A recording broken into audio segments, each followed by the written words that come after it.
It's really remarkable, though, sometimes, despite all the propaganda and the distraction, that you'll get people by very large majorities saying, no, we don't want to send troops to Iran. No, we don't want to send American troops to Iraq. They said that. They didn't want troops. I remember that in November of 90, I'm forgetting the years now. The next to last year of George Herbert Walker's 97. After the Gulf War, he was trying to get America to get into a war against Saddam Hussein, who had just moved into Kuwait. And overwhelmingly, the American people said, we don't want to get into a war against this guy, Saddam Hussein, in Kuwait or Iraq or wherever.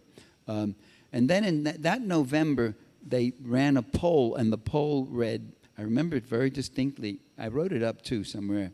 The poll said, if Saddam Hussein has, and the phrase weapons of mass destruction had not yet come into vogue, they said, if he has nuclear weapons, which he's aiming at the West, would you support an American invasion?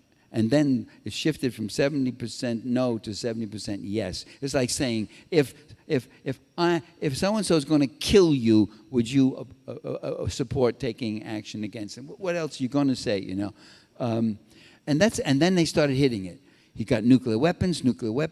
He's going to bomb us. He's worse than Hitler and all that. And they've done this with Noriega in Panama. They did this with Milosevic in Yugoslavia. They've done this with Aristide in Haiti. They've done it with Saddam Hussein, who was a terrible, horrible, ruthless torturer when he was working for the CIA. And it's never mentioned in the media that during his worst years, when he was doing most of his murdering and torturing, he was CIA. He was the one who overthrew the Iraqi democratic coalition that was running that country. That's another thing they never tell you, that Iraq already had democracy. They don't need to be taught. There's a 5,000-year civilization. They don't need to be taught by us how to have democracy. They had it.